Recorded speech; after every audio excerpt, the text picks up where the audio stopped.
And we're back in a big way. Are we on? Are we live? Well, in a very laggy way, possibly. Yeah, I don't know. I was My gonna say, camera's glitching out already, which is a great sign. yeah, we're starting off super strong. Josh is caught in the cyberverse, so these are how these things. Something's going on, even though my internet's stable.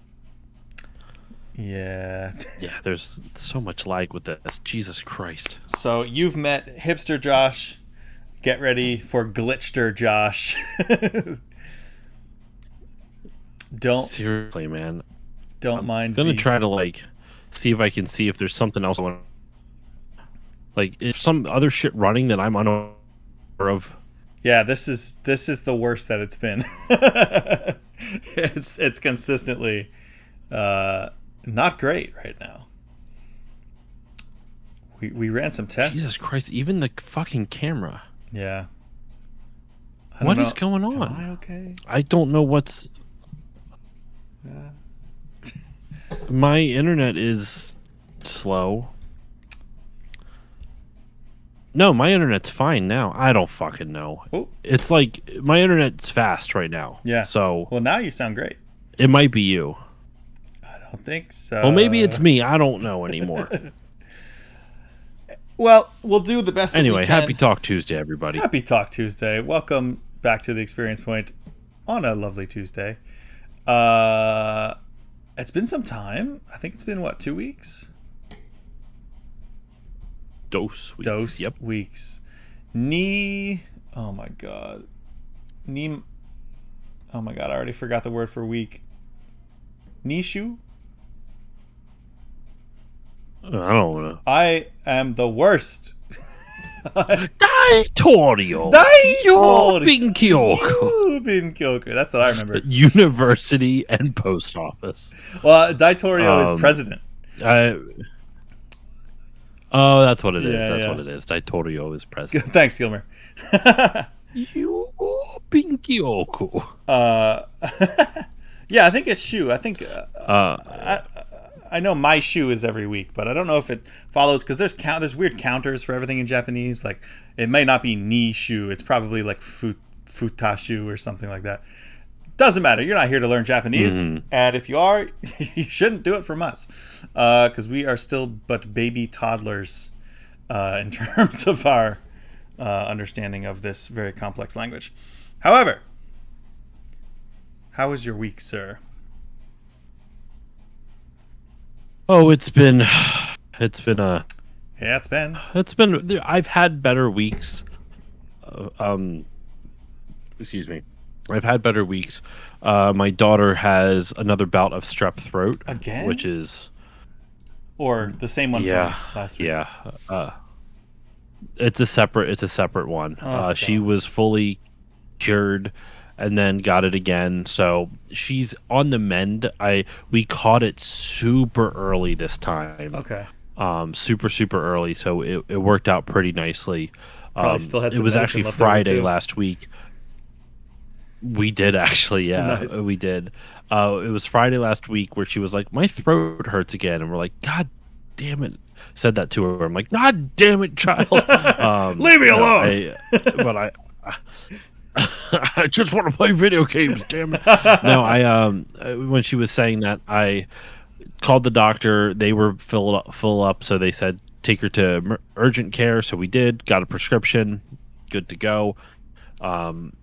Urgent care was good. Got her on medicine that day. So we really only had to deal with a cranky toddler for one day, and I dealt with most of it because it was I was at home with her.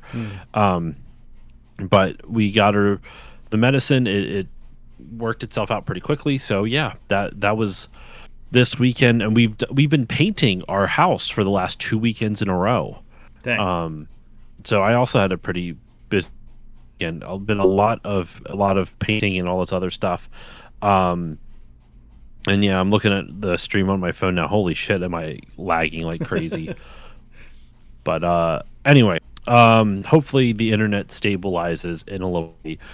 What I was going to say, I want to shout this out real quick. I shouldn't say that out. I want to talk about this real quick at the top of the stream. Yeah, I think I know where you're Some, going. yeah, something little bit heavier, but it needs to be talked about. Was a legend in the gaming community Yep. yesterday. Rebecca Heineman passed away. I had talked about her GoFundMe a few weeks ago on a previous Talk Tuesday and mentioned how she is battling cancer, was battling cancer. Her battle is done. Unfortunately, it's over. She was a legend. And I remember I was talking about it last time. I was talking about her last time about how, she is an icon, not just because of the work that she's done, but also a transgender game developer, one of the first that I'm aware of. There's others, of course, Yeah. but but prolific in numerous ways, not just for her work, but also for her advocacy and what she has most likely represented to so many people in different communities, And for her love in of the burgers. LGBTQ plus community of burgers. A little bit of info about her. She was born in 1963 in Whittier, California. Apparently, her childhood wasn't very great. I don't know any specifics. I didn't really want to dig them up when we're talking about kind of like honoring her legacy. Like she's Yeah. more than just the trauma that she had to deal with as a kid. But she mentioned on her website that she had a pretty rough childhood. So she left home when she was 16 years old to program computers, which is just crazy. Like she just left home when she was 16. She had 16. apparently been Holy like crap. working semi-professionally. Yeah, 16. She apparently been working semi-professionally since she was 14. And when she was 16, she entered the Atari 2600 Space Invaders competition Oh, in Los yeah, yeah. Angeles, like her over to LA. Yes. And she won. That's And she awesome. went to New York City and competed again and won. So she is the first ever U.S. video game champion. Yeah. And she then relayed that into working at Electronic Gaming Monthly. They offered her a job on to consult and write on like how to be good at video games type of thing. And while she was working there, while she had that little gig, she mentioned how she knew program for the Atari 2600 because prior to working there, she had reverse engineered how to like a lot of money when she was a kid, 14, 15 years old. And so her friend did, and she figured out how to copy his cartridges Yeah. and figured out a way to do that. And would just copy games. And then from there, she ended up learning how to reverse engineer the code, and she figured out how to code Atari 2600 games. And so she had that experience. They set her up. EGM set her up with a job at Avalon Hill, which is like a kind of more of a tabletop like gaming company, but they did dabble in video games in the 80s. I don't know if they're still in business or not. But from there, she in the 1983, and sorry, when she got the job at Avalon Hill, she was only 17 years old. Jeez. So because the Atari competition was in 1980, and she was 16 at the time the Los Angeles qualifier happened, and then 5 days after she turned 17, she won the national competition. That's awesome. And then she got the job. She lied about being 18 so that way they would hire her at Avalon Hill. Dang. But then in 1983, so remember, she would have been 18 in 1981, so she was only like 22, maybe 21 years old in 1983, depending on when, like, I think her birthday was later in the year. I think it's like October or something like that. So it depends. Founders of Interplay Entertainment. Entertainment would go on to be one of the most prolific game developers in the 80s. They made so many, so many games. They like if you go back to even the earliest ones, they did the Bard's Tale series. They did the Wasteland. You know the post-apocalyptic RPGs for Yeah. computers. Um, they did they did publishing work as well of like various different games like Another World or Out of This World from Kahi. They published that, I believe, because I believe it was developed. Delphine Software was a developer, and Interplay ported it. Yeah, so Yeah. they did some port work as I well. think that was most of They her also kind did of. Mario Teaches Typing. Oh, did they really? Yeah, she did a lot of. Yep, they did Mario Teaches Typing, and yes, you're right, Andrew. Most of her work was porting stuff over, Yeah. doing port. So she had a real strong knowledge of that type of stuff. And to be able to like but she worked all reverse the way, like, engineer the coding of video games, like that's so impressive. That's like almost more impressive than creating something out of nothing, than to be able to take somebody's code that someone's already made and making it work in different ways, on a completely different platform like that. Yep. Oh my god, I can't even imagine the headache. Like when I was in art school, I learned a little bit of coding for websites. Like obviously, doing graphic design, I do more of how it looks than how it functions, but I had to learn a little bit of how it functions.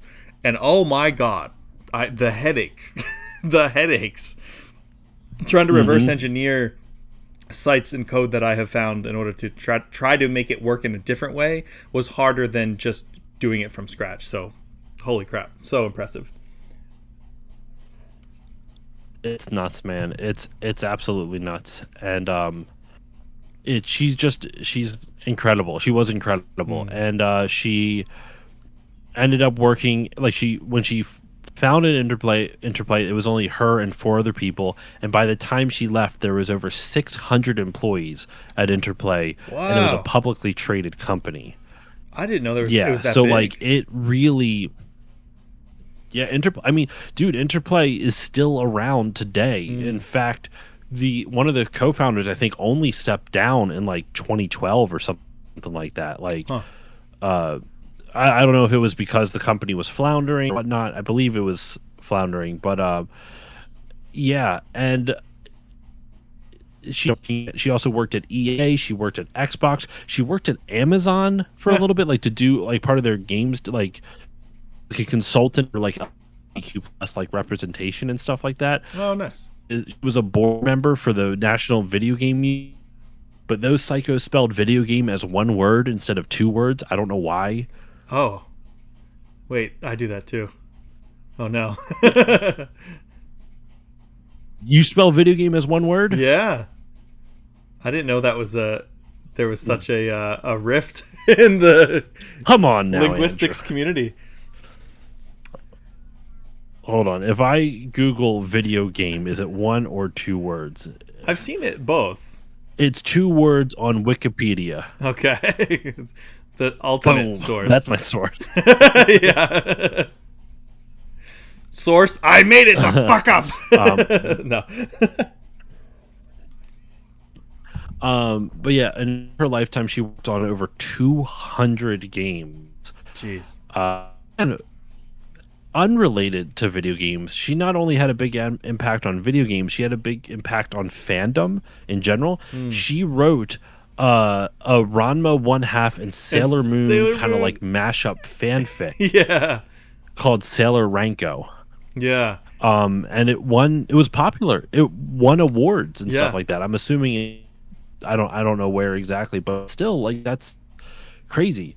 The last thing I want to say about her before I kind of wrap up this little very small tribute, like it's a drop in the bucket to people who are much better at this than I am, but her final words, according to I guess her family reposted this on Blue Sky and Instagram, Twitter, and whatnot.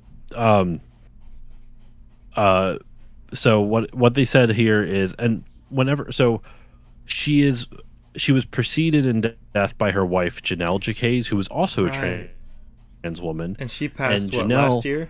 was a prolific tabletop RPG. 24, like January of 24, so it was like almost 2 years. Okay. It's like a year and 3 quarters since her wife. Oof. But when I remember when her wife passed away, she would say, I'll see you in Valhalla. I remember her posting about that. So she very Oh. much, I don't know if she had like a deep spiritual belief of that, or if it's just, like that's kind of like the way they would talk to each other, right? It's a very cute, And fun, so nerdy final way. words from Burger Becky. Oh. Her final words apparently were, Valhalla really, really reeked of beer, but Janelle seems happy. The other angels are tired of me saying, "Fight for the other users," while throwing my halo around. I'm a little confused by that. Like I'm a little It's confused by that. it's a Tron But then reference. she goes, "Oh, sorry. Okay, Yeah, okay." like the disc thing. So then the last half of it is, I leave it up to you to go to LinkedIn. Okay, now look at her job description: Goddess of Technology, and fuck cancer. Fuck it in the ass. That's great. And those were the last words that were posted. I don't know if those were exactly her last words, but there was a post I saw that I really encapsulated her last words, and it was from Evan Kenson, and I can't fathom a more romantic gesture I cannot fathom a more romantic gesture than to spend your last words guessing on your spouse's legacy. I love that. Yeah. Oh my God, that's so sad. And that just shows how much they loved each other. And it's Yeah. heartbreaking because she was like such a monumental important part of the games community and has been for decades. And it's a shame because she was just still active. She was only wasn't old, and she was doing conventions and stuff. She found she had cancer because she was like, she walked up a flight of steps and was like, "Wow, I should not be this tired just from a flight of steps." One of the things where she suddenly, like, all of a sudden, like, "Wow, why am I so tired?" All of a sudden. Yeah. And then it turns out her lungs were filled with fluid, and they had to have that's found out. Yeah, Oh, you're getting mad. just Glitchy. sucks, man. Really fucking sucks. I will hopefully be better. I don't know. I had notes up about her on Google Docs. I'm hoping now that literally everything but Discord is closed right now. Yeah. Well, that was better. Yeah, that's For now. yeah. I'm ashamed to have not really heard much about her during my career in air quotes as a gamer. And I don't know too much about the inner workings of a lot of studios and creators, save for the ones that I'm like, obsessed with, like Mortal Kombat and Oddworld and stuff. But and a couple of Japanese studios, and even then, like, people throw out names of game designers all the time, and I'm like, who? And then I look up what they did, and I'm like, oh my God, I should have known who that was. So, but I do remember when we were talking about her last time, when, oh, it's sad, but last time we talked about her was when we were directing people towards the GoFundMe to fund the cancer treatments because it's fucking America. And I was like, yeah, I remember her because she was on that Netflix documentary. I always forget what it's called. I want to say Insert Coin. That's like a Netflix documentary about arcade games. And I remember seeing her and talking about the Space Invaders story. And God, yeah, it is hitting me. When I saw that she died, it hit me more than I think it normally would have, considering, as you know, my day job is in a cancer center. So I see death more than I would like to. And what sucks the most is you'd think, like, oh, well, is it easier to prepare for because you kind of see them going downhill? But no, because it's still sudden regardless. Even if it's like, well, they started to take a turn and then but like in my job, I don't see that like the families do. I see them coming in for their appointments, and then next thing I know, I get an email, so and so has passed, and I'm like, oh my god, like. Well, you think someone's going to pull through. You want the best for them, especially somebody so well loved. And I didn't even look to see what the numbers were at for that GoFundMe, but I imagine it was really successful, given her legacy and It was. yeah. And despite that, having it still kind of take her is just so heartbreaking. Yeah, it sucks. I found out Just one of my a final update on. Oh, sorry. No, go ahead. I was gonna say I just found out today that one of my favorite patients that I would regularly see around the building passed, and it's just like, I mean, she was like 50. Like it's not even old. Like we also just recently had to move our so the section that I work in is it used to be breast and gyne and thoracic and genetic stuff like blood cancer and everything like that. They just had to move us. They split our teams up, and now I'm only doing breast and gyne in a whole nother building, and it's because cancer diagnoses are skyrocketing. Like it's getting really bad, particularly in breast and particularly in GI cancers in men. So get your booty holes checked out, and get your titties checked out. Both get your booty holes and your titties checked out. So yeah, I've been kind of living under a shadow of like the weight of dealing with cancer every freaking day, and if I can turn it around a little bit into something a little more positive, I can share the first thing from, and we can come back. We don't have to. I just want to put a pin in. I was sorry. I was just gonna say, like I didn't really have much more to add to it. Just we can move on. There's not much more to say except like rest in peace to a legend, man. Like Yeah. it's heartbreaking and it's sad, but like she left behind an amazing legacy, and I think she's going to be remembered. Yeah, for sure. It made me want to go play the Bard's Tales games because I've never played any of them. I heard they're hilarious. I heard the writing in them is very, very good. Or play some Space Invaders. Yeah. I was always more of a Galaga guy, but I do like me some Space Invaders. Anyway, But yeah, so to kind of start to segue out into something a little more positive, a little bit of an announcement on my end. I got booked for a really well-paying but but a limited time freelance gig. So for the next several months, probably like 4 or 5 months, I'm actually cutting back on hours at the cancer center so that I can focus on a new project with a new client, get paid some nice money, work from home, and not be surrounded by death every single day. So I'll be cutting back to like Monday, Wednesday, Friday at the cancer center.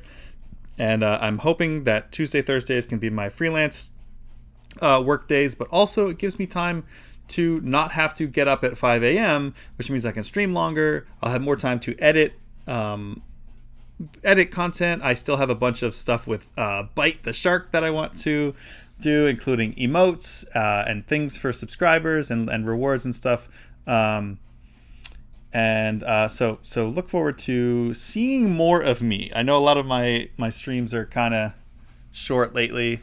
There's some nights where I only go for an hour and a half, and it's just because I'm working a day job, coming home, working on freelance stuff, and then trying to squeeze out time to stream and do something that I actually like, or not that I don't dislike doing design, but it's work. It's still work, and streaming is still work too. You got to be on and entertaining and da-da-da-da. But I have more time. But it's like the fun work you don't mind as much. Yeah, and I have the issue was the time was to just constantly doing something. Hmm. What's up, Drew? I was going to put my emojis in the chat, but they're all skulls, and that seems inappropriate. Oh my god. Well, you're I not feel wrong. like Burger Becky would have approved. Yeah, yeah. Shout outs to Burger Becky. I hope wherever you are. I mean, I know wherever you are has got to be better than living with cancer, but yeah, like you said, shout outs to a legend, such a force in the gaming space. Um, and the trans community, lost an icon. Uh, Hmm. but yeah, Yeah, it sucks, man. yeah. So, how else to segue? I've got some things that I've experienced. There's no easy way to just a hard right pivot. Let's do it. Yeah. Hard right turn. Well, one thing we can talk about is sort of news. They have announced the nominees for the Game Awards. Did you take a look at those at all? Nope. Okay. Well, There's actually some drama surrounding the Game Awards somewhat recently. Have you heard anything about the Future Class drama that's been going on? I have not. What is this? So, do you know what the Game Awards Future Class is? First of all, No, this is the first I've heard of it. so it was a program they started back in like 2020, I want to say, maybe 2021, where it was used to promote, it was used to help uplift, like for content creators, and kind of show newer gaming content creators that are doing new and interesting things, or maybe just have voice. Yeah. They focus specifically on marginalized communities and LGBTQ people of color, stuff like that. Right. I do remember this now. So really cool. And I actually applied to be a part of it once. I never got a response. But Oh, really? I only tried once. Never got a response. Yeah, it was. Well, it turns out I'll have to find the article, but Alyssa Mercanti posted an article about it somewhat recently. Apparently, it was all just for show. It was all bullshit. There was no actual It is the definition of performative. When Yeah. people complain when it's Pride Month that companies just let's change our logo to a Pride logo just to show solidarity, and that's about it. It was basically that. They received there was no working opportunity. Nothing really came from it. Basically, were considered afterthoughts even at the ceremony. That's so fucking so, annoying. But of course, I'm always disgusted, Yeah. never surprised. Quote from the head of we were effectively props. Young development game development let down by can't rest of it because it's cut off on the thing. Hold on just a minute. It's loading the thing. Young stars of game development let down by the gaming Oscars. Announced in 2020 by Game Awards as an inclusive program for the industry's next generation, the Future Class initiative has now been discontinued. Oh, it was discontinued somewhat recently. Are you serious? Inductees described clashes with organizers. Yeah, this was the discontinuation was relatively new, but inductees have described clashes with organizers and lack of support from the beginning. This is the whole point, was the support. And instead of taking accountability and listening to the people who you say you're supposed to be helping, you're just like, fuck it, we'll just pull the plug on the whole fucking thing. That makes me sick. I'm so mad about that. Oh my god. Yeah, so yeah, it's it is what it is. That's how the cookie crumbles. It just Yes. True. I want a shirt that says I'm always disgusted and never surprised. I will. Well, hey, I'm going to have a couple days a week where I can work on cool, fun projects like that. Maybe I'll make a shirt that says that. So true. Yeah. Well, I thought it might be fun Yeah. to quickly go through, even though I'm fucking pissed at this organization now, Jeff Keighley. Looking at you, I know you And watch we're my still stream. going to watch the fucking award show. Oh, I know. I know us. Of We're still course. going to watch it because we're suckers. We're bitches. Yeah, but I'm gonna watch it on someone else's stream. I'm gonna give. I'm going to watch a restream of it so they get the views. Yeah, I'm gonna watch it the next day on my own stream. I'm gonna stream it without myself, and then the next day I'm gonna watch my own shit. With blackjack And hookers. I know this term isn't used anymore. Hookers. The updated version will be with blackjack and sex workers. Yeah. The first. Oh, hey, Drew will be first in line for the experience merch. I like that. Experience merchandise. Well, despite all this, I thought it might be fun to Quick Kilmer. blackjack and hookers. I'm listening. Gilmer, I'm listening. as always, as ever on brand. Coming in from the top rope. Yep. Anyway, I thought it might be fun to go through real quick the nominations and just if you had to pick one. Obviously, we haven't played all these games. I haven't played most of these games, but I already know what your answer for this. I'm going to go bottom up from the categories. So we're going to end with Game of the Year. Okay. From the bottom, at least from this post that I found. I don't know if it's in a particular order. Most anticipated game: The Witcher 4, Resident Evil Requiem, Marvel's Wolverine, Grand Theft Auto 6, and 007 First Light. Josh, which one do you think you are most excited for out of those? It's going to be The Witcher 4. Probably Resident Evil, right? I'm for sure going to play goddamn 007, baby. You better believe it. I'm very, very, very excited for that. I am still considering splurging for the collector's edition of it because I'm a Bond fan. You know, normally I don't go for collector's edition. But it's like $300, the collector's edition. This one's worth it, though. I'm even loosely considering it just to have that prop of the golden gun, just for the legacy of it. I know, alone. right? It's so damn cool. It is a sharp. So I'm going to collection. consider it. Yeah. Yeah, I'm going to consider it. I'm very, very, very excited. Yeah. I think for me, like, what about you?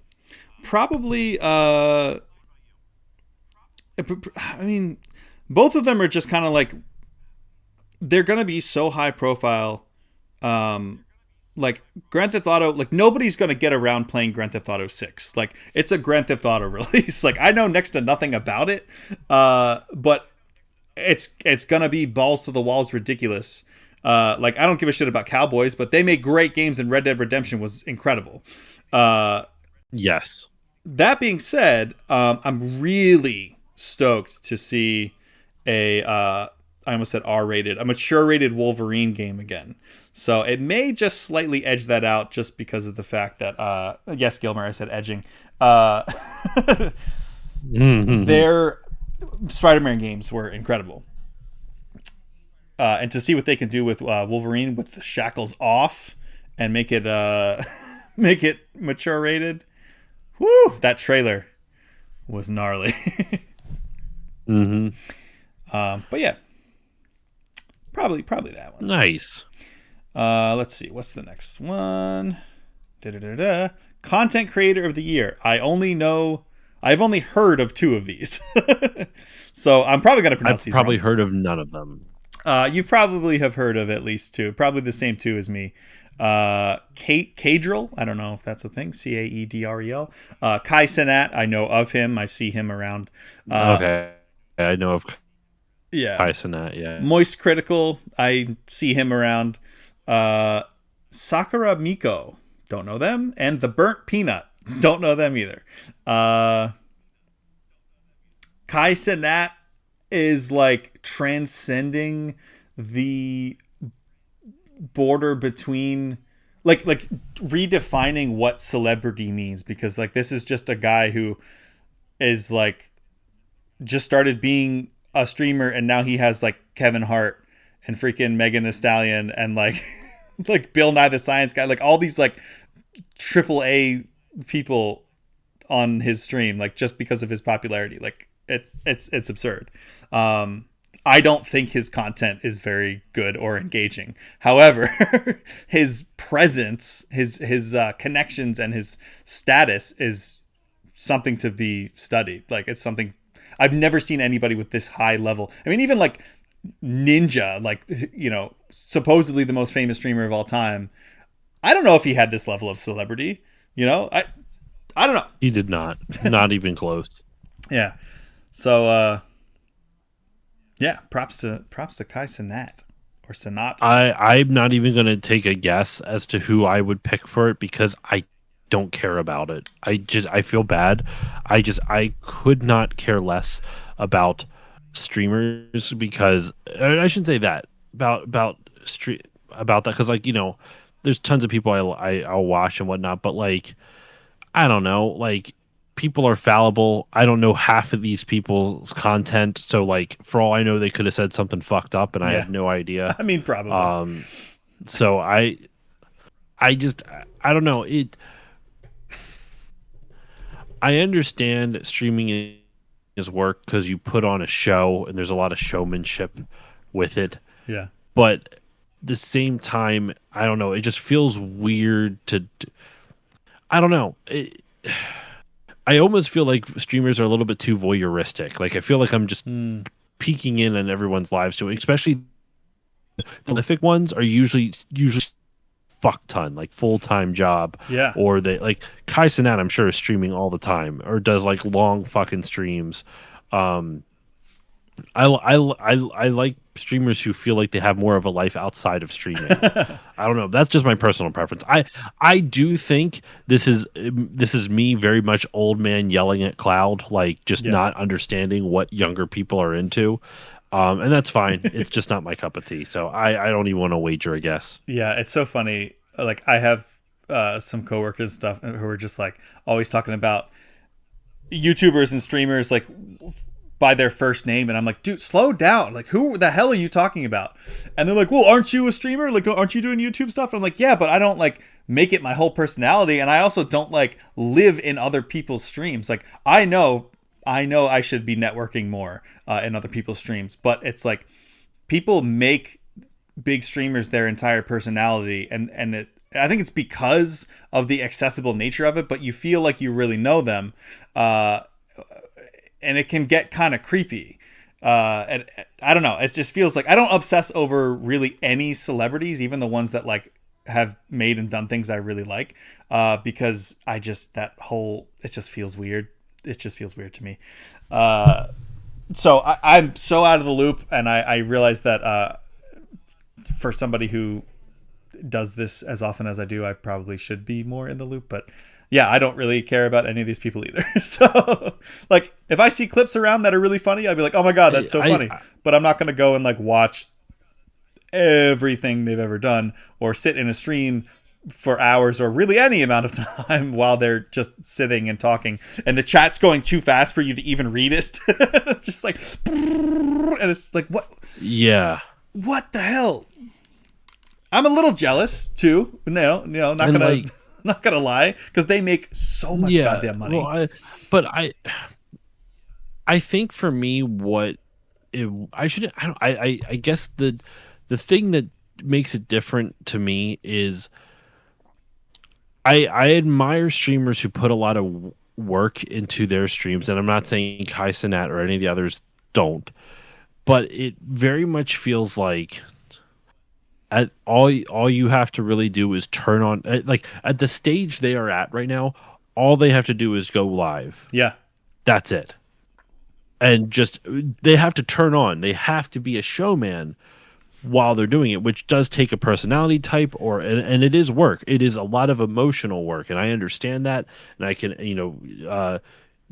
it's definitely not game recognized game because I ain't anywhere near fucking their level. But like, if that's game recognized game, I'm still in the tutorial. Yeah, right. I like that. I like that a lot. That's my next shirt. So like, I can understand that and appreciate it, but to me, like I think with YouTubers, there's a lot more work involved. At the very least, like when you do a video of just sitting down and talking, you have to do. There's a lot of like quick cuts. You have to think about your thoughts. You have to make things coherent. Um, you don't have. It feels like there's a little bit more intentionality put into it versus a lot of the big streamers. It just feels like, well, I'm just going to hang out and shoot the shit, which I understand, but I don't consider that. How can I put that? Like, this is going to sound very elitist, and I don't begrudge anyone who watches content like this, because I other content that's of a similar type, but I kind of consider it a little bit like low quality content, if that makes sense. I'm not saying Kai Cenat is. I haven't watched his stuff, so I don't know, because he had fucking Bill Nye on and did science experiences. That's cool, but I feel like it's a lot easier for streaming to be low quality content because, and I say this as someone we are currently streaming right now, Yeah. where it could just be, you get to a certain level of fame, all you have to do is just turn on your camera. You know what I mean? Like, you don't have to do anything. You could be the most boring fucking person and just sit there and do nothing and make a shit money. It's out with you don't even have to be on. Yeah. It's so like, when it gets to like streamers that are that big, when it gets to streamers that are like that big, that's what it feels like to me. For like the middle, like I think of someone like Grand Pooh Bear. I don't really watch his streams all that often, not because I dislike him or anything, but I just don't have time. That dude puts in a fuck ton of effort. He is constantly coming up with like cross collaborations with other streamers. He goes on tour and does like speed run sessions around the country that he streams. He'll bring in he'll do like events like consistently, and I feel like Kai Cenat does that a little, because I see a lot of the stuff with interesting things, but I don't, and then maybe the others do too, but I don't know, when a streamer or when a popular, it just makes me interested in them, and I don't know why that is. Yeah.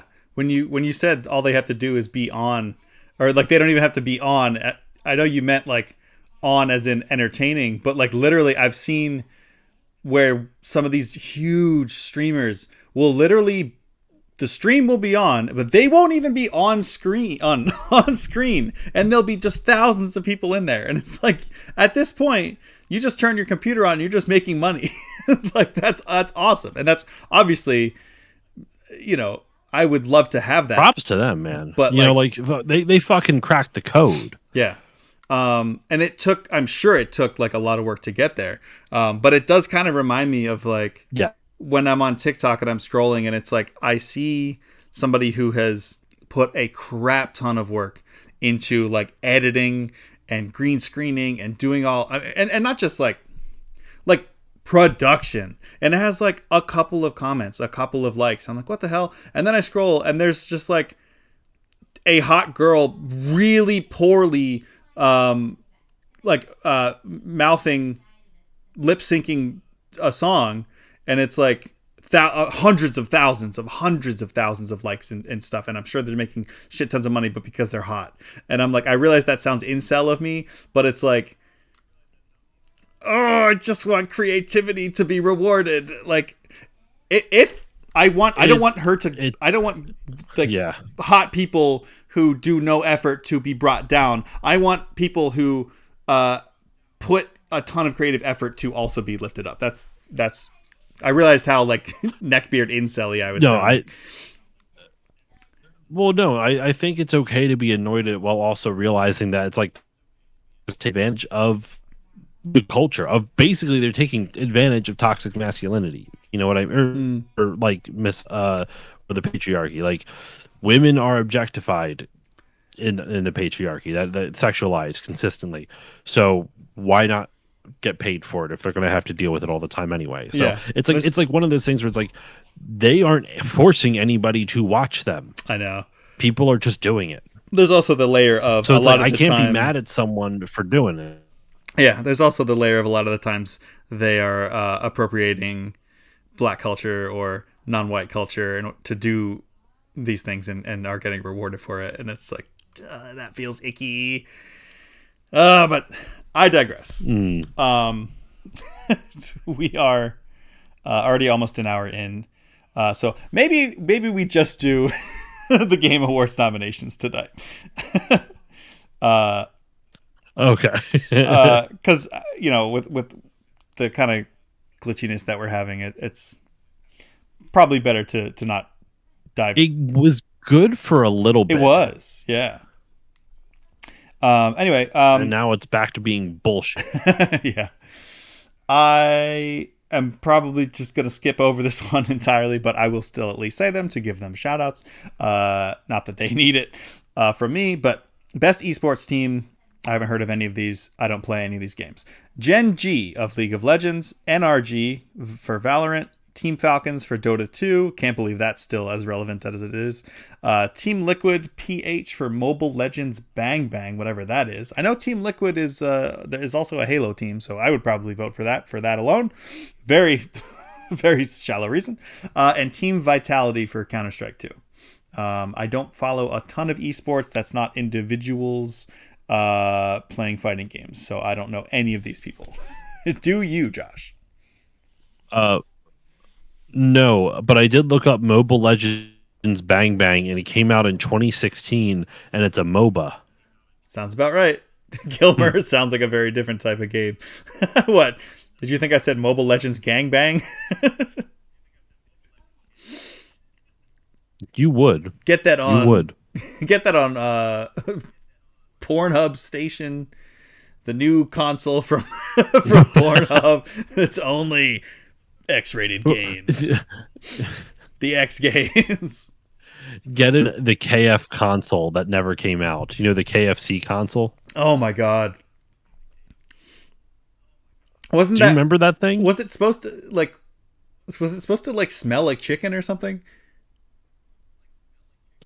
It was going to have a place for you to either cook or your cooked fried chicken. That was it. Oh my god, what a horrible mistake. Anyway. Well, it never came out. Yeah. I mean, just somebody even coming up with it, and then another person being like, not immediately shooting it down in the very first second. That both of those were mistakes. Yeah, I'm assuming you don't have any thoughts on the esports team. Noms. Yeah, I got no sports. Okay, I got a little bit. So something I don't follow, but I'm not nearly as angry about. Yeah, yeah. Opinionated about. That's fair. I know a little bit more about the next ones, which are best esports athlete, so individuals. Brock Chovy, that's BRAWK. Chovy, Forsaken, and I'll skip down to the last one. Zaiwu. Don't know any of those. The last two of these I do know. Kakeru and Mena RD are incredible fighting game players. I would say I don't know anything about any of those other people. I'm sure they're great. Mena RD is potentially in contender for like fighting game pro fighting game players Rushmore, like up there. I don't know if these names will mean anything to you, but like for me, up there with Sonic Fox, up there with Justin Wong, up there with Daigo Umehara. Like, holy shit, he's like crushing it. I know all those names actually. Thankfully. Do you? Oh hell yeah. I mean, Sonic Fox I know for being the furry.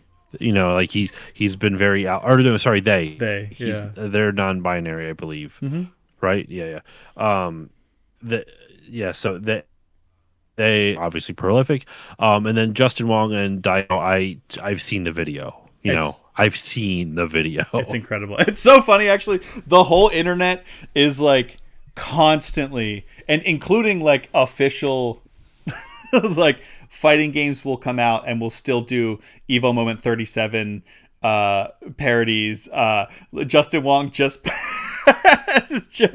posted a picture of his kid at his daughter at a martial arts competition, because of course Justin Wong's daughter is in martial arts, and she's doing this like kick up in the air. She's probably is like, I don't even know, 7, and she's doing this kick, and somebody photoshopped Ken doing the parry on the other side of her, and he's like, no, not my kid, man, come on. He will never live it down.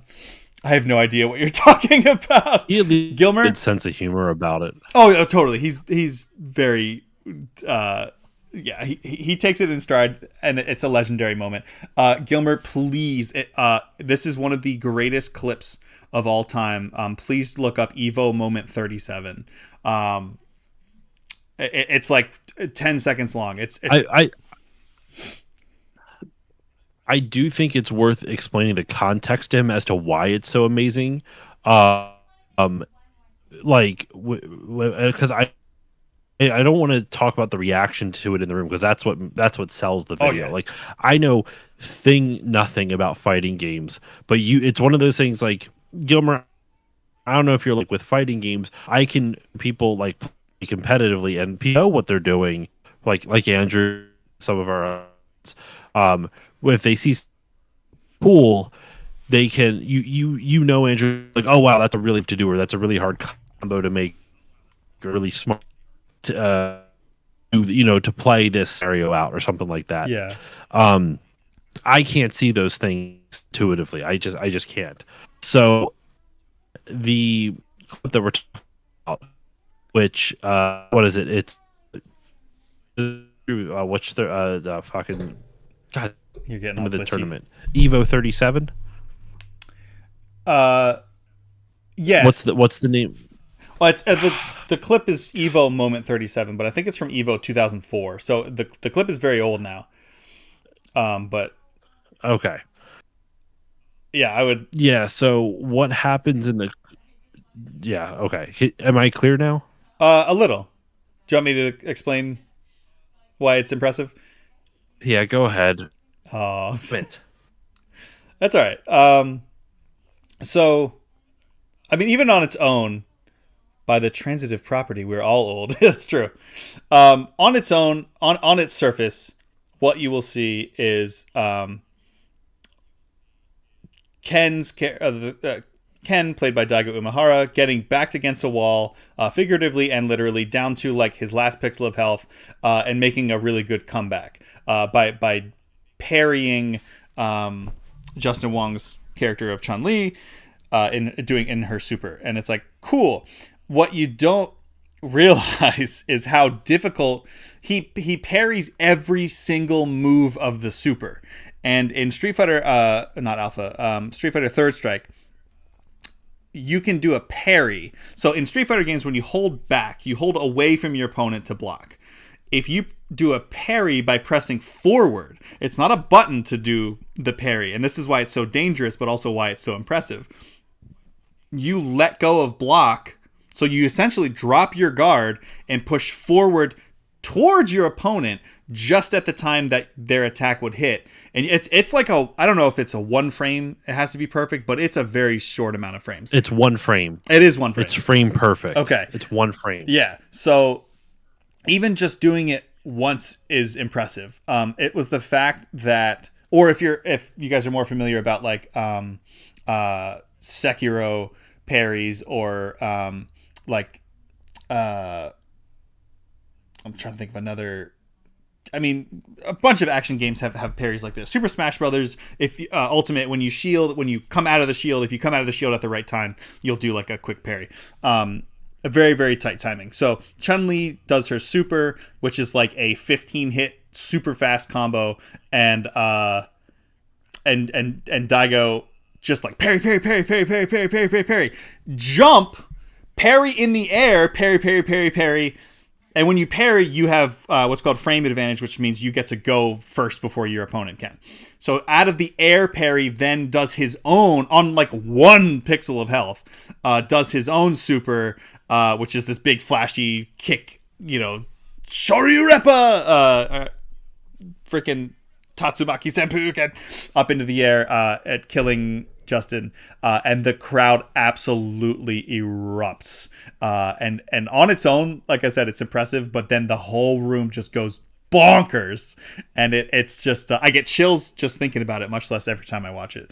It's easily my favorite like competitive video game moment of all time, and it's been parodied half to hell, maybe even more so than like the Akira slide. Like it's that level of a parody. You have seen, if you watch a collection of that moment being parodied in media, you'll be surprised at how, like, I think even The Simpsons did it. Like it's been everywhere.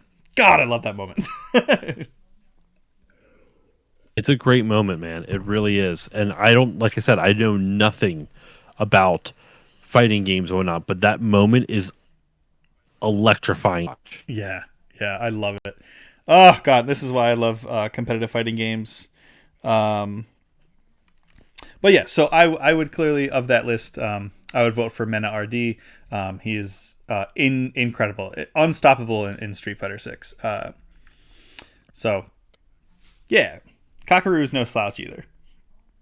But anyway, continuing on to my heart rate is fast. Like my heart rate is elevated just talking about that. Then we have Best Esports Game, which is Counter-Strike 2, Dota 2, League of Legends, Mobile Legends Gangbang, and Valorant. It's kind of upsetting that none of these are fighting games, but none of them are really my speed. I've kind of wanted to play Valorant, but I think after Overwatch burning me, I will probably never play a hero shooter ever again. Nice to see Counter-Strike still in there, though. I used to love 1.5 back in the day. I don't have, once again, none of those really intrigue me just because they're all old games of 1,000 times. Like it's just weird to me that it's the same, because what was the category? Best esports game.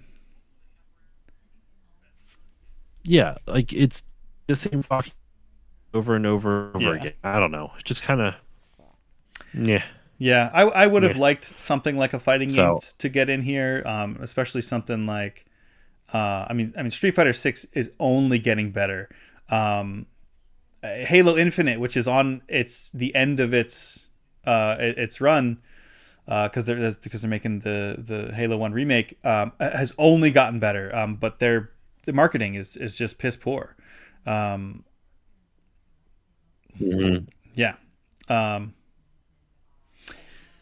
Yeah, so continuing, so for that, I don't know, I would probably vote for Counter-Strike just because I loved playing Counter-Strike back in the day. 1.5, 1.6, Source, I have a little bit of the legacy there.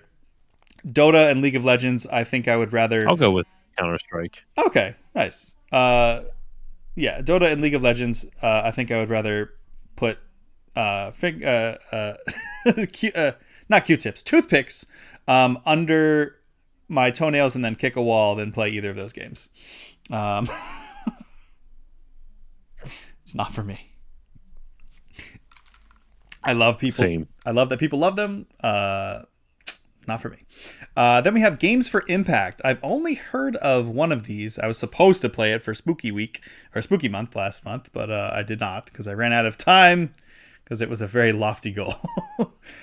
Consume Me, Despelote, Lost Records, Bloom and Rage, Wanderstop, and the only one that I've heard of, South of Midnight, which by default I would probably give it to that. Oh, I want to play South of Midnight so bad. Me too. I love that art style. I love the pulling from like Cajun and Creole folk tales, and it just looks so damn cool. That's kind of stop motion-y, low frame rate animation, like. I love it. And Josh, you're doing a great impression of that this week, by the way. Yeah, look at him go. Oh my God, am I watching Coraline or is this a Talk Tuesday? What's happening here?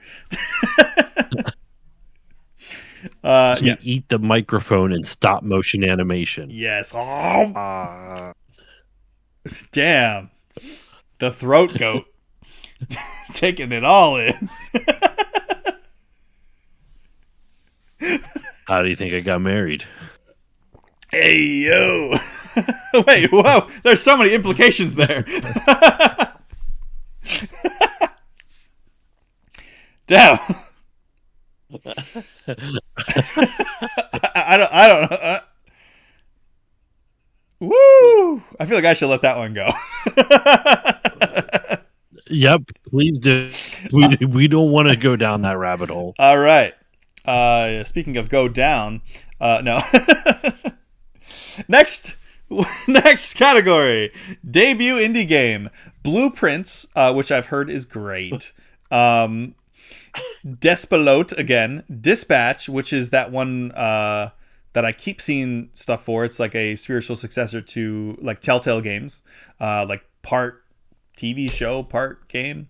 Mega Bonk, which on title alone makes me want to play it. And one that stands out just a bit more than the others, a little game that you guys may have heard of called Clair Obscur Expedition 33.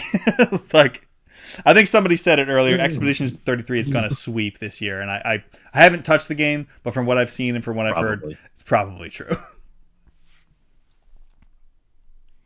I'm really tempted to buy myself a copy of it, but Christmas is coming. My family's ideas for Christmas for me, so I'm like, do I wait? Yeah. Do I get it now? I should probably just wait. I don't have time anyway. Yeah. I know. I want to play it so bad. I'm like, ooh, French Final Fantasy X, ooh, with a fully functioning parry system to bring it back to parrying. Christmas is coming, says Gilmer. Oh, so Gilmer, I guess Gilmer is getting you a copy of that game. That's so nice of you, Gilmer. Okay. And it's so nice of you to also get me one. Christmas is coming, the goose is getting fat. Please put a penny in the old man's hat. Then a hey penny. If you haven't got a hey penny, then God bless you. All right, I'm done. And we just got taken down for copyrights. No, from a several. I'm pretty sure that's in the creative. Pretty sure domain. that's in the public domain now. Yeah. Best community support. Baldur's Gate 3. Heard great things about that. Josh's copy will be thrown randomly somewhere in his town. Okay. I think you'd have a pretty good chance of finding it.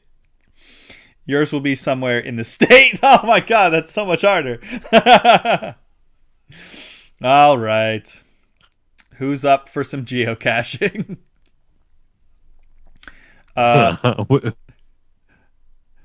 Actually would love to do geocaching. Never mind. Go. Baldur's Gate 3. I was going to say, what if we did geocaching with video games where it's like you should, and there's just if Claire Obscura there. It's like a little tube, and somehow the game is like rolled into like a poster tube, and you're like, wow. Thanks. I can't play it. It's a disc that's rolled up. Yeah. And it's unusable now, but thanks. Beans and avocado. Best community support. We have Baldur's Gate 3, Final Fantasy 14, Fortnite, Helldivers 2, and No Man's Sky, which is still ongoing and still on community support because they're still trying to make it right, make that whole release right, and which would probably make me give it to them, honestly, because for years, every year when they show up on this domination, I vote for them. Because if you didn't know, you can go to the Game Awards website and put your own votes in, and they do a little community vote too. But I always vote for No Man's Sky for community support because the fact that for free they've been putting out all this content for years now. Are we at 10 years yet? Or is that maybe? I don't know. I haven't played it. 8 or so? I've barely paid. Yeah. And it keeps getting better. And every update I reinstall it, reload back in. I go, oh man, it's really cool that you can do this. And then I get immediately overwhelmed by all the mining and crafting stuff, and then I just quit. Although one of the newest updates lets you do like a custom difficulty where you can like they're like sliders, and you can crank up like how much materials you get from like the mining You can turn off the. I used to get so annoyed because your fuel for the ship, like you could just run out and just be stranded on a planet, and it's like, and then you have to like wander around the wastes until you find like, a brick of whatever uranium that you need to then cart back to your ship, and then be like, cool, now I can have a basic function movement again. But you can like turn that off and just let you fly free forever, like make it more arcadey. And I liked that. And probably the most I've played that game since it released has been in not this most recent update, but the one before. And I had a lot of fun. So the fact that they're still this many years later for free coming out with all these updates, it gets my vote. I've heard great things about the updates that they've done to Baldur's Gate, and Final Fantasy XIV is one that's kind of always talked about too. But I would probably still give it to No Man's Sky. I feel like this is still one of those categories where you're going to see the same usual suspects for years, for Totally. a long fucking time. Yeah. Which automatically just makes the category less like in these same 4 games. Yeah. And it's just one of those things where I'm just not into, and I am interested in No Man's Sky and Final 14. So I'm not trying to say this is not hipster Josh coming out. It's just like,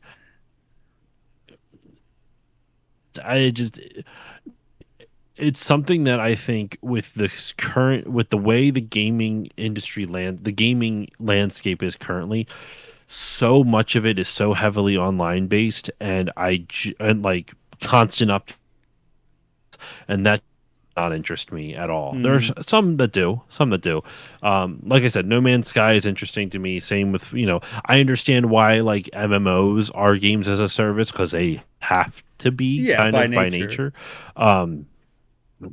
But I don't like how everything, like the biggest stuff is always your Fortnites, your stuff that's constantly online. I don't know, just I'm much more. I will always be single player. I was trying to think of something alliterative. Like I was going to say single player bitch, and then I was like, well, that's not alliterative. So I was going to say a single player slut. There you go. that's me. But then by the nature of you being a slut, then are you not playing by yourself? I'm a really bad slut, okay? Because I'm only playing single player stuff. Yeah, I guess you don't have. I don't know how to do it. Yeah, I'm not good at it. Sloot.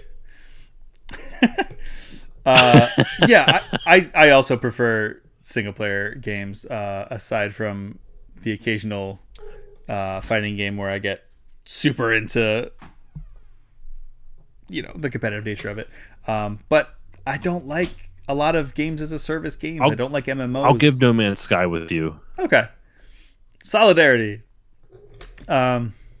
Yeah, there we go. Sorry, finish what you were saying. I cut you off. Oh, I just don't really like games as a service type games. I don't really like the model of the FOMO, the predatory FOMO and the predatory microtransactions, and just like the whole, we're not going to release a complete game anymore. We're just going to piecemeal it to you and either make you pay for it or make it really, really annoying for you to have to do it without paying. Like I can't stand that. And we'll talk about that a little bit more as we get along in this list. But for now, next one, best adaptation. I think this is a new category. Minecraft movie, Netflix's Devil May Cry, Splinter Cell Death Watch, which I think is an animated Splinter Cell, also on Netflix, with an old man Sam Fisher, Last of Us Season 2, and Until Dawn, which until this very moment, I didn't realize that there was an Until Dawn adaptation. Which, how and why would you do that when the whole point of the game, that's like doing like a Heavy Rain movie or Detroit Become Human movie. Why would you do that when the whole point and the fun of the game is to see where your particular choices take these games? Like, I don't know. For this one, as much as I want to say Devil May Cry, and in my bones, it's like, pick Devil May Cry because you love Devil May Cry. I do not think the Netflix Devil May Cry was a good adaptation. I think it was a good show. However, it would have been a better show if it wasn't Devil May Cry. I really like this franchise. I would say love it. And they changed so much fundamentally about the characters that it's like, why did you even make this Devil May Cry? Why didn't you just make this like an original IP or something? Like I don't know. I don't know. I mean, I know why, because marketing and whatever. But it was a fun show. The whole time I was like, well, that's not true to the character or the story or the lore or the established anything. Like, but then on another side, it's like you have deep cut pulls of characters from like a manga, an official like Devil May Cry manga. Like the main enemy is a character from a manga that most people don't even know. So it's like, oh, you do understand. You're just choosing to change it for yourself. Damn you, Adi Shankar. So I would probably give it to Last of Us. All that to say, I would probably give it to. I haven't seen any of these, so I'm basing it solely off the Jack Black factor. So I'm going to give it to Minecraft. Chicken Jackie. It was funny though when you were saying like this would be so much better if it wasn't a Devil May Cry show. I'm like, well, that's basically the entire franchise. This game would be a lot better if it wasn't Devil May Cry. If you're making a face, I can't see it. Just so you know, because I had to turn the stream off. Oh no! I just did the thing where I ended it early. Oh, that's probably why I can hear you, because you have the stream off. No, it was still laggy for a while. I like all that's up right now is Discord. I can't see chat. I can't see anything because my internet's being a piece of poo tonight, and I don't know why. Piece of poo poo. Yeah. So, but by everything everything that I just said, I think you would love the Devil May Cry Netflix show because it's awesome if you don't know anything about the games. Like, the action is incredible. The fight scenes are dope. The music is rad. It's so early 2000s. But then if you know these characters, you're like, why the fuck did he make that choice? Why the fuck? Anyway, I'm going to get heated again. I feel like that's everything in the game, though. Why the fuck was any of this a choice? I'm doing it again. I don't even care if you can see it. I'm doing it again. No. I will. Okay, actually, genuine Devil May Cry question for you. Yes. Would it be a better entry point to try in that DMC Devil May Cry remake from like the 360 PS3 era, or the newest one, Devil May Cry 5? You can't see that I'm face palming so hard right now. Please. I had a friend who loved the DMC game. Who loved it. It's a solid game. This is almost the exact same thing as the Netflix thing. This game would have been awesome if it wasn't Devil May Cry, because it purposefully spits in the face of everything that came before it in order to be like, we're doing a cool, edgy reboot. Because it was like, I don't know what, 2009 or something. Isn't the whole purpose of Devil May Cry to try to be cool and edgy? But in a way that's like, it's so much. It's kind of like how Bayonetta is like so overly sexual that it becomes silly and therefore not that sexual, or how Mortal Kombat is so violent that you're laughing at it then cringing at it. Okay. The especially Devil May Cry 3. It started off. Granted, the first couple games, like 1 and 2. Are that kind of like more straight-laced, not so quippy, not so like, he's kind of edgy, edgelord character. But as they started to really figure the character out in 3, 4, and 5, he has a little bit more of like a Deadpool kind of flair.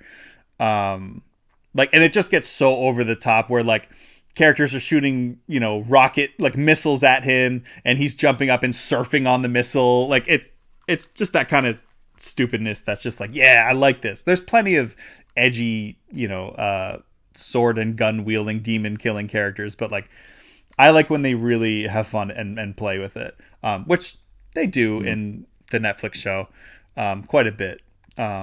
But no, the DMC remake like purposefully was trying to like separate itself from the, and I think it was a completely different studio as well. So probably best to forget that one exists. I own it. Oh really? I think I do too. I think it's still shrink wrapped. Well, and I first two Devil May Cry games for PS2. Okay. Actually, maybe the first three. Yeah, there was that just the collection. There was that collection on PS2 that has like the first three. But yeah, I played the demo for DMC back when it first came out, and I was like, this feels good. It feels really fun to play. But it like just shits on everything that the stories and the characters. So by that, I would say your best entry point is probably going to be. I may actually say 3 or 4, because in order to, I want to say 5 because it's the newest and probably best, but 3 and 4 have great stories, and you're rewarded in 5 for knowing the characters. Okay. You could say, you could probably even skip 1 and 2 entirely and just watch like a little, because like I've said before, they're rough to go back to. They really are. 3, 4, and 5 play like dreams. They play. Oh, I love the way they play. And like, to be fair, like I said before, my only entry point, my only experience with the series is the first game, which I think is bad. I think is just straight up bad. I think it like I shouldn't, okay, I shouldn't say it is an idea that is a good idea that's implemented poorly. That's how I would describe my experience with the first game. Yeah. I can see what they were going for, but Right. every single decision that they try to make with it, like the fact these are damages and they make the controls so unintuitive, how to keep the combos going. It just there's so there like it just that game really infuriated me. Yeah, you can tell that it was like, oh, this was supposed to be Resident Evil, and then they just like changed the like if this was like a cake, and halfway through it somebody's like, but I actually don't really like this type of cake, and they're like, Hey, well, too bad, let's just put more fondant on top, change the flavor of the icing, and just add a bunch of fondant on top. Like, you can still tell that it's like a kind of clunky fixed camera Resident Evil game, but then it's just like, okay, but I guess it's a little bit faster, and now you can do sword stuff, and I think it got there, but I do remember even playing it when it came out, being like, this is super cool and I love this, but it's kind of clunky, and it is frustrating to play at times, but I just think it's so not unfun. It was so unfun when I played it. But if it's gotten more polished as the series goes on, I have to give it a try, because like, it's a major series for a reason. People like this series, so yeah. eventually I'm going to have to like give it another. But yeah. Yeah. All right, cool. And So let's move on to the next category, Sure. though. Next one is going to be best VR/AR game. Alien Rogue Incursion. I've not even heard of this, even as a massive Aliens fan. I'm definitely going to look into that. Arcane Age, Deadpool VR, which I didn't even know was a thing. Actually, wait, I think I have seen a trailer for it. Ghost Town and the Midnight Walk. I don't know much about any of these. I bet an Alien VR game Neither is do I. scary as all hell. And I love that franchise, so I guess my vote I'll give it goes to Alien. You. What? Just for you, Boo. I'll give it Oh, to Alien. well, thank you. I'll take that. Best. Here you go. This one's yours. This one's all you, because there's one that I would give. There's one answer that I have for this one, but it's purely by default. If this is best strategy I probably know none of them. Oh no, it is best strategy / sim. Civilization 7, Final Fantasy Tic Tacs, which is probably what I would give, just because of the legacy of it. Jurassic World Evolutions 3, The Altars, Tempest Rising, and 2 Point Museum. I have heard of 3 of those. Yeah, I've only heard of 3 of those as well. I would have to give it to Final Fantasy Tactics, but my money would either be on that or Civ, because those are the 2 most popular series. And Tactics, like I never got to beat the original Tactics. I do want to play this version of it because hopefully it's a little bit more. There's a boss in the original version of Tactics that's like brutally difficult.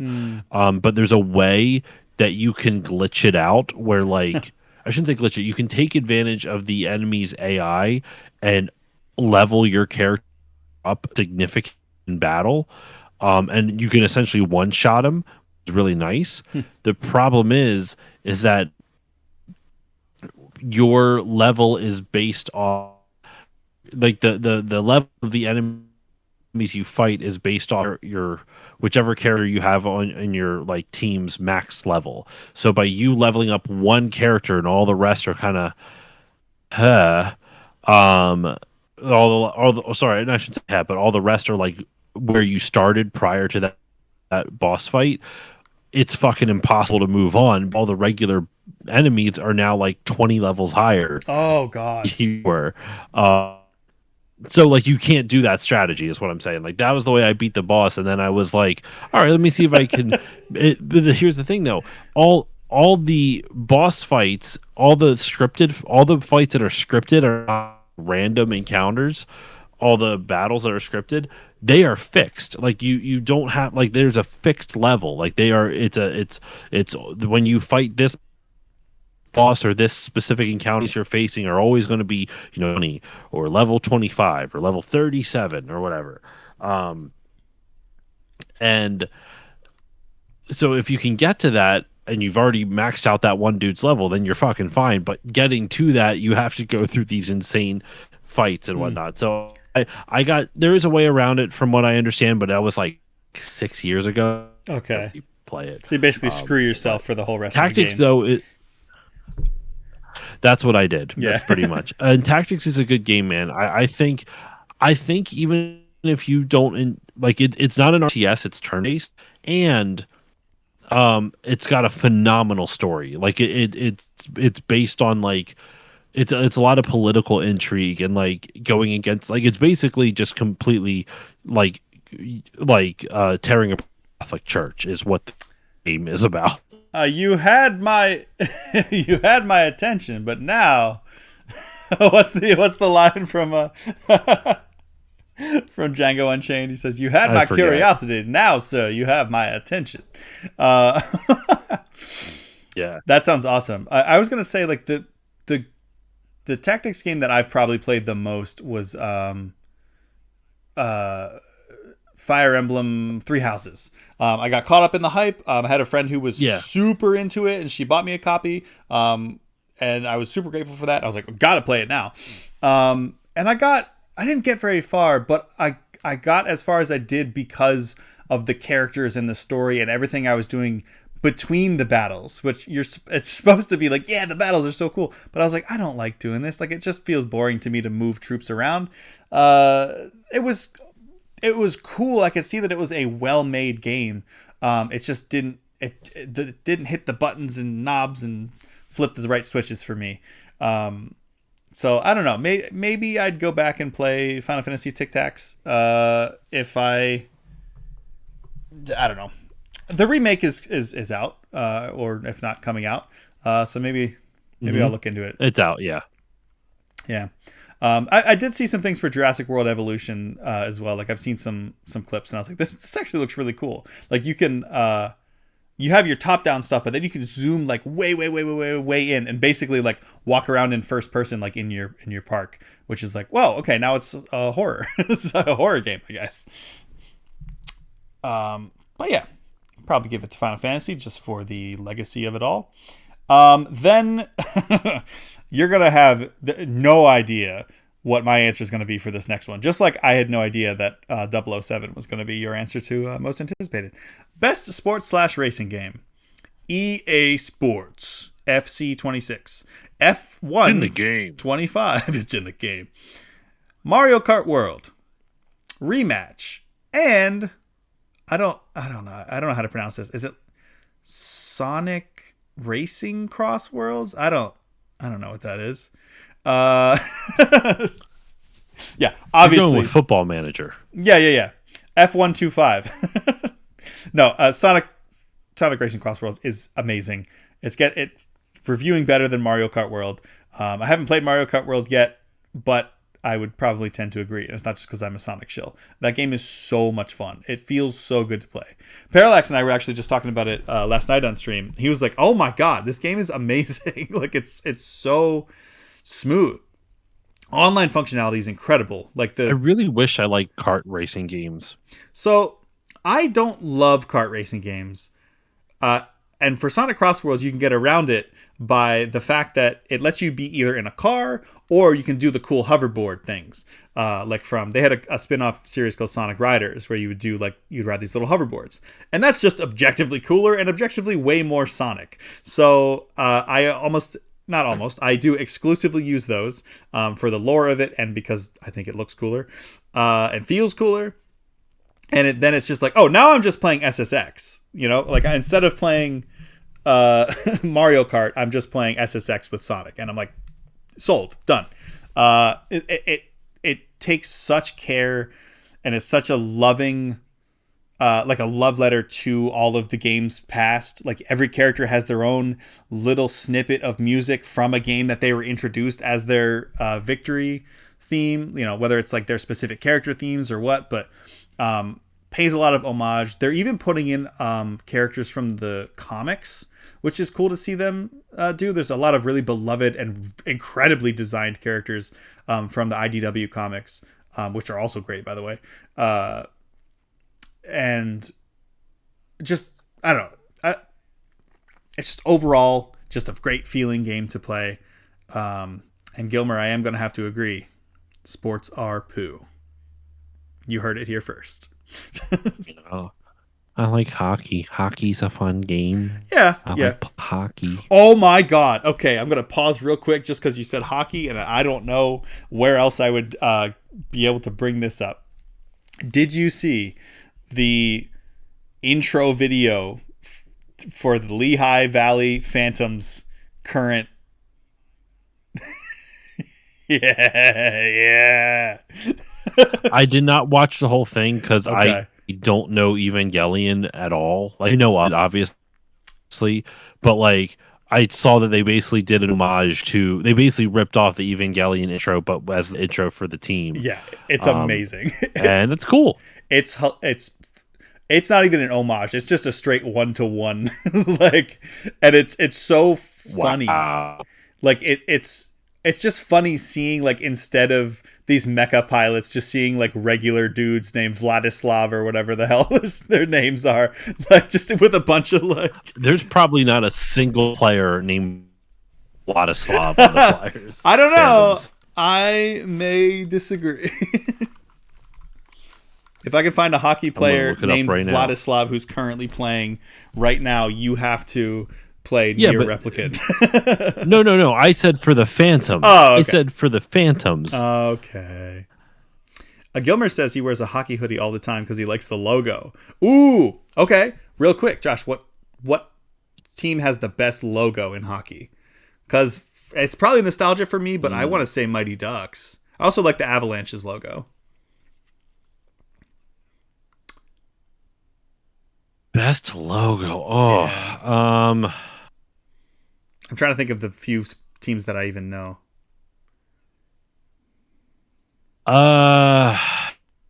Man, I know it's I'm partial to the Flyers, not just because they're local, but like also like I don't know. I just feel like theirs is more interesting than others.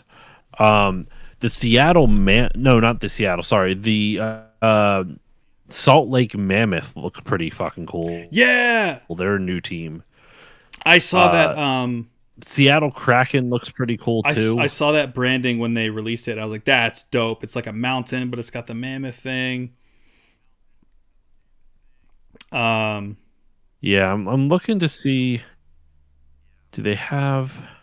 I'm looking at all the different teams right now. Minus this is an old graphic. I actually really like the Minnesota Wild. I really like the Minnesota Wild's logo. okay, I like the Whalers logo. Um, the I mean, Whalers aren't a team anymore, oh but really? yeah, they're Oh okay. cool. The Dude, they haven't been a team for like over 20 years. oh my god, I remember seeing that logo all the time, and the negative space, like the space in between the whale tail and the W is the Mhm. H for Hartford. Like that's just good design right there. What's the one you said? Minnesota Wild. I just like it because it's the cover, the colors, and everything. I really like it. Oh yeah, I like that with the kind of double exposure with the bear. I don't love that color of green Hmm. though, like that kind of hunter green. It fits. Definitely on brand. I just don't like it. I would probably say I like Minnesota Wild. I like the Seattle Kraken. I actually like the New York Islanders. I don't know why. I just like their logo a lot. Hmm. Theirs also has something where it's like I believe it's like hidden, like one of those like it's like a hidden letter and in the logo. Kind of like you know how like FedEx has the hidden arrow in its logo, that kind of Yeah, thing. that's like how the Um, Whalers with the but H I is forget in what it between. is. Yeah. Um, Duck's new logo. I hate the new Duck. Yeah, I don't like it either. It a fucking like it's like a foot. It's like the foot, but side. It's like a It's duck foot, but gross. sideways. I mean, Um, objectively, growing up in the yeah, I guess. '90s, the San Jose Sharks was super rad too. Just like the shark biting the hockey stick. Yeah, hmm Um, Definitely don't yeah, have. I would have to. Man, I like. There's so many that I like. I Yeah. would. I'd probably say like players just personal attachment. Minnesota Wild because I like the colors and I like the bear and all this other stuff. And then I'd probably. Mm, yeah, I think those would be the two. I Hmm. also don't. I don't hate the Penguins is not my favorite, and not because I'm a like Penguins versus Flyers. I just always thought it kind of looked goofy, like it felt clunky to me. Just this big fucking penguin on the front. Like I Yeah. feel like it could have like, but at the same time, I like how direct it is. I like that they're not trying to like take a wing of a penguin like they're doing the foot of a duck or a wing of a duck. They Yeah. just give you the whole goddamn penguin, which I'm like, you know what? That's kind of cool. I But I'm with you. San Jose Sharks. I think the least favorite is the Florida Panthers. oh okay. Let me look this one up. Um, what I will say, yeah, I do think that the Penguins could probably have a simplified redesign. Um, yeah, I don't like that either. The Panthers logo, boring. Um, It's just a fucking cat. yeah, lame. It looks like a bad like clip art too. What I will say about the Penguins though, the name of their. Do you know what the name of their penguin mascot is? Oh, I used to know this too. Hold on. It's so clever. You can tell me. I don't remember. Just from a marketing standpoint, I find it incredibly clever. So the Pittsburgh Penguins, his name is Iceberg, but Burg, like Bur maybe with an H, like iceberg, Okay. like Pittsburgh. I thought that I was like that's Yeah. awesome. That's a great just from a marketing standpoint. That's an incredible. That was the only choice. Like you can't. There is not a better choice of a name for a character than that. Mhm. Like it's like Bite the Shark. You know, like there's just not a better name for a character. Hmm. Uh, You ever see the mascot for the Montreal Canadiens?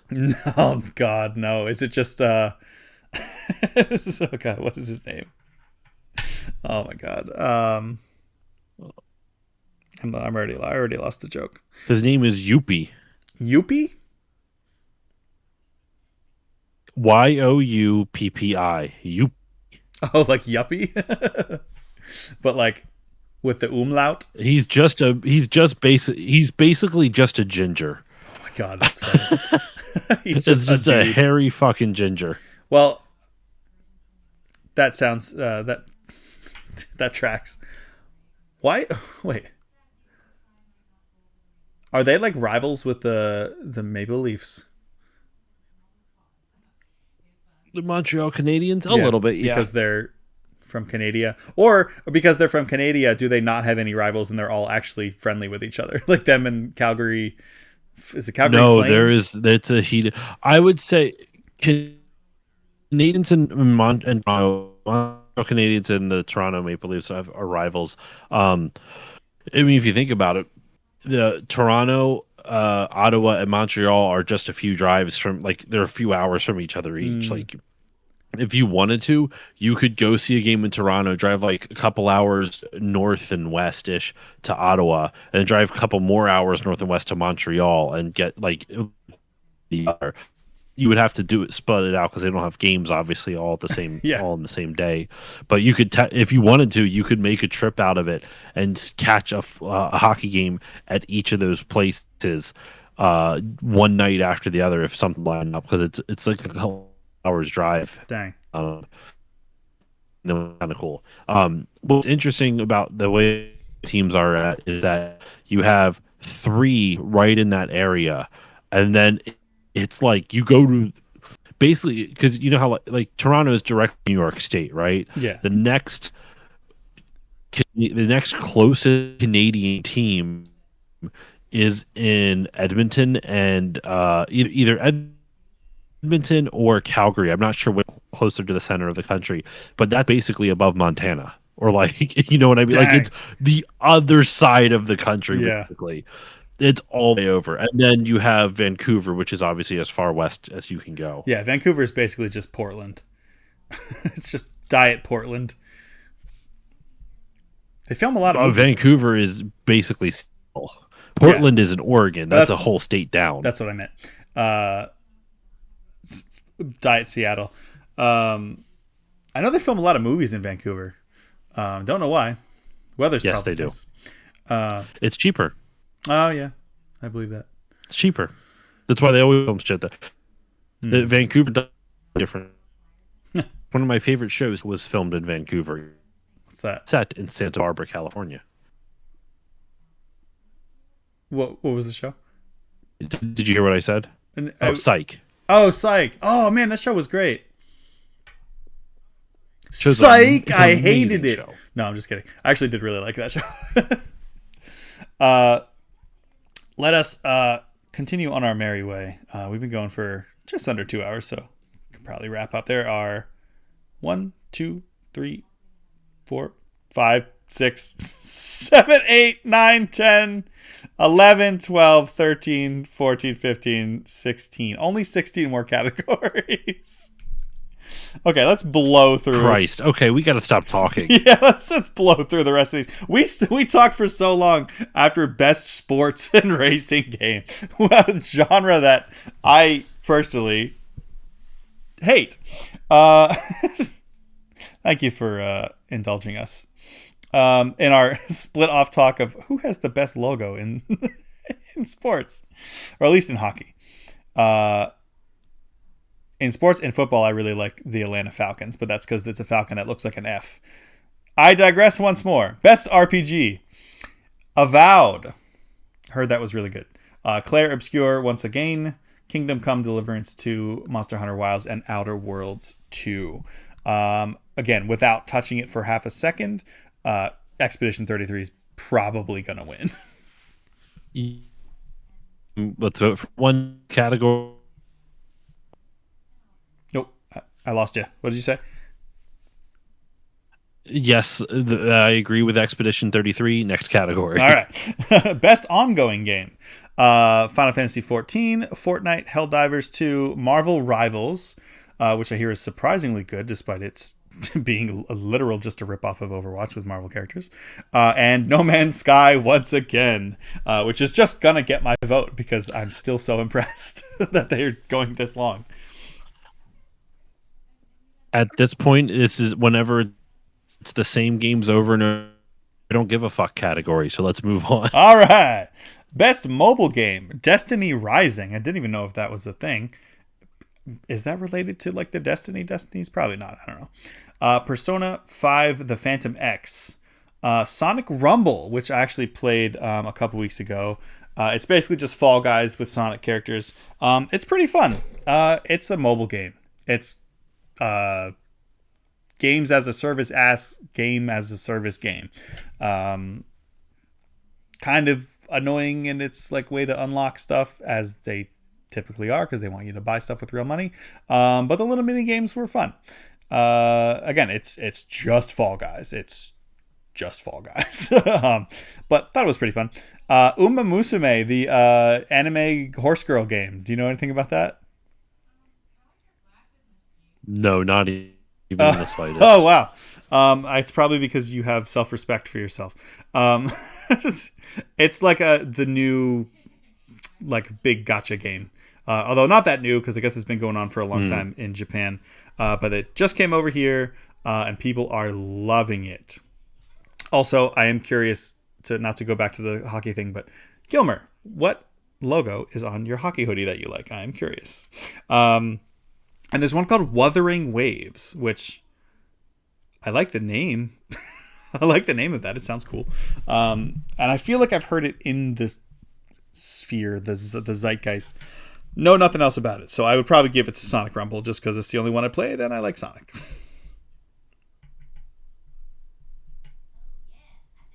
I'll just give it to Sonic Rumble. I also think we should probably put a pin in this, because even when we're trying to go fast, we still keep on going and to crash. Right. Why don't we continue next week? Point. What's that? How close are we to the waypoint of the categories? Let's see. There are. Okay. 1, 2, 3, 4, 5, 6, 7, 8, 9, 10, 11, 12, 13, 14, 15. I think I said there was 15 left, or maybe 16 left. So this is almost exactly halfway. And I think good place to pick up the next one with Best Indie Game. We can talk about that next week, and hopefully your internet is a little bit better, because at some points you looked so pixelated that I thought you were just replaced with the model of Missing No from Pokemon. Yeah, it's another reason I want fed up with my internet. I see there's something up with Infinity right now where it is just my connection is all like, I'm looking at my connection on Discord, and it's going from full green to one red, up to full green, down to one red, back and forth consistently, and it just can't make up its mind, and I'm really tired of it. Yeah, that's frustrating. It's like whiplash. Well, I think that's a good time to stop. Plus, we're having great conversations. Don't want it to be spoiled by tech issues. That's never fun. So we can call it for tonight. I certainly don't mind. And it's probably better than just like blowing through the rest of the categories just to get them done. Thank you, one and all. Sorry, Oh, Josh is ready to. Sorry, no, you're good. Smash I'm just his computer. I'm so mad at my internet right now. Do you have Comcast? Yeah, unfortunately. Yeah. They just sent me a new router or something. So I don't know if it's any faster. It seems to be pretty nice. I am, as always, kind of skeptical if it's going to be better or worse, and I won't know because I have to send the old modem back. So hopefully actually, last night I streamed for the first time with it and had no problems. So that was cool. Continuing Ninja Gaiden 4. Awesome as always, and I know you popped by it for a bit last night, which thank you for that. God, that game. And thanks to everyone who popped by tonight. Gilmer and Drew for a little bit. And you, if you're watching now, and you, if you're watching now on YouTube. Thanks for dealing with our tech issues as well. We're going to hopefully sound and look nicer and crisper next time. So thank you, guys, gals, and non-binary pals. R.I.P. to Rebecca Heineman. Pour one out for a trans legend, a gaming legend, and go to therapy. And my recommendation is play Bard's Tale. Any final thoughts? Yeah, why not? No, fuck Comcast. Fuck And Comcast. Fuck you. Oh, there goes my sponsorship. Oh, well. All right. We'll see y'all in the next one. Tomorrow for Wildcard Wednesday, I am probably going to play more Shinobi because I finally got my copy. And I want to play it right after Ninja Gaiden Ragebound to compare and contrast. So tune in for that. And tune in to Josh's podcast feed, the Still Loading Pod, because the Boku no Natsu Yasumi episode with Ray is now live. So please go. Oh, I was just going to say that you reminded me of something. This Friday on my podcast's Patreon will be the 100th mini episode of the podcast. Nice. Yeah, so anyone at the $4 tier or higher will get. Actually, no, every patron gets access to the 100th episode, but normally it's $4 or higher a month. But yeah, so the 100th mini bonus episode will be out today. I'm looking forward to recording that. Very cool. For your 101st, I think I said this joke already, either off stream or not, but you should do the Wonderful 101 for your episode 101. Yeah. That game was kind of fun. Probably Kamiya's worst. It was all right. Probably Kamiya's worst game, but, you know. Yeah. You're not going to... own it for the Wii U. Anyway. Yeah, me too. You're not going to have Okami or Bayonetta every time, so that's fine. All right, friends. All right. Friends, enemies, frenemies, whoever you are, take care of yourselves. Have a good night. We'll see you tomorrow. Bye. Bye.